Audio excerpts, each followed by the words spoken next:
Vladimir Putin scheduled for a conversation? What would be your I message won't comment on that, but we had a great success yesterday. We have a full ceasefire. If it kicks in, we have to see. It's up to Russia now. But we've had a good relationship with both parties, actually, and we'll see. We'll be knowing people are going to Russia right now as we speak, and hopefully we can get a ceasefire from Russia. And if we do, I think that would be 80% of the way to getting this horrible bloodbath finished. It's a bloodbath is taking place over there. Are you confident that Vladimir Putin will keep the ceasefire, considering that he's broken them in the past? We haven't spoken to him yet with substance, because we just found out and we just were able to get Ukraine to agree. So we're going to know very soon. I've gotten some positive messages, but a positive message means nothing. This is a very serious situation. This is a situation that could lead to World War III. And Biden should have never let it happen.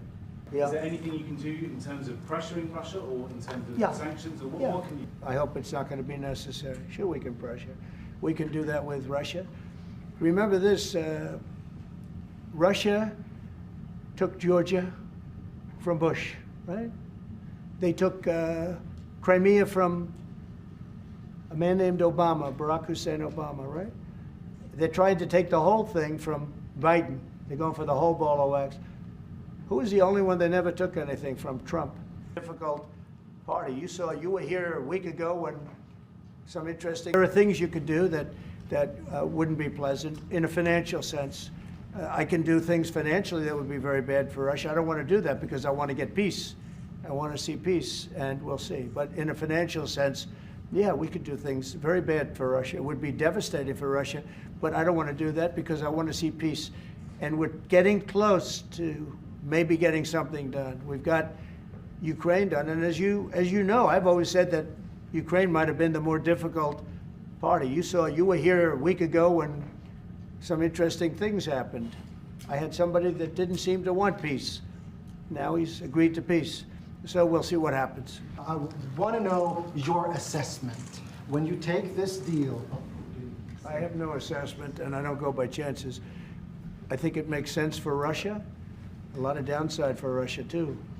And we have a very complex situation solved on one side, pretty much solved. We've also discussed land and other things that, go with it. We're not just doing it and saying ceasefire. We don't know what's happening. We know the areas of land we're talking about, whether it's pulled back or not pulled back. We've discussed a lot of the details of what has to go because we don't want to be wasting time. Now, NATO's expended a lot of that money in fighting this horrible war. It's too bad they had to do that, but they had the money from me. I was the one that got people to pay. Most of the countries were not paying, or they were paying a very small amount. So we'll see. But NATO can be a force for the good, absolutely. Ukrainian President Volodymyr Zelensky on Wednesday said he hoped that if Russia were to accept an immediate ceasefire proposed by the U.S., the two sides could use the 30-day truce to draft a comprehensive peace plan. But so far, Moscow has said it is waiting for more information about the proposal unveiled a day ago. But as far as the Russian reaction to it, that's really the question here. U.S. Secretary of State Marco Rubio said that response to the proposal would say a great deal about Russia's aims. If their response is yes, then we know we've made real progress and there's a real chance of peace. If their response is no, it would be highly unfortunate and it would make their intentions clear.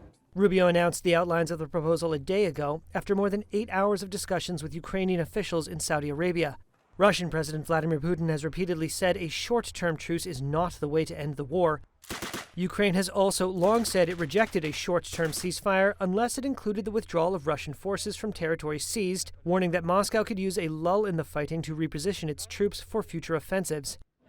Kiev seemed to relent on that front Tuesday in a possible sign of improved ties with Washington after an Oval Office shouting match between Zelensky and President Donald Trump on February 28th. You're gambling with World War III. Trump subsequently cut off military support and the sharing of crucial intelligence.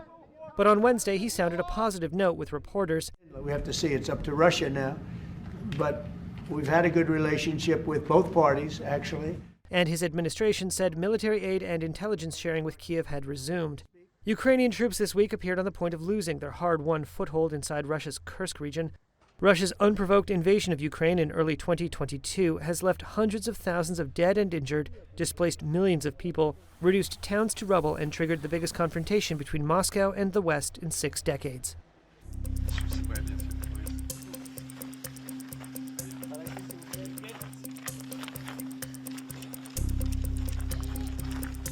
Merci de libérer le tapis rouge, c'est votre oui. Merci de libérer le tapis rouge, s'il vous plaît.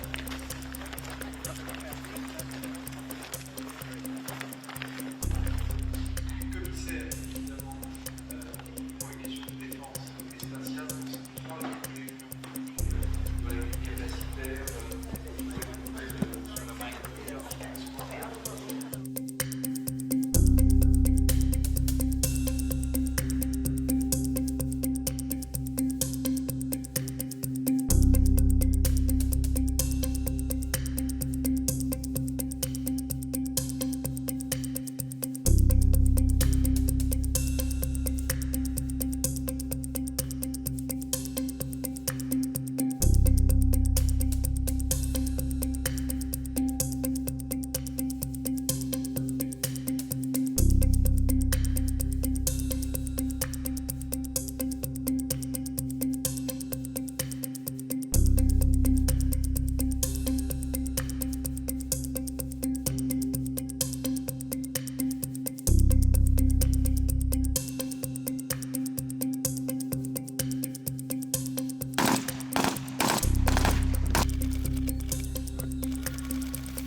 Грудем просто, грудем.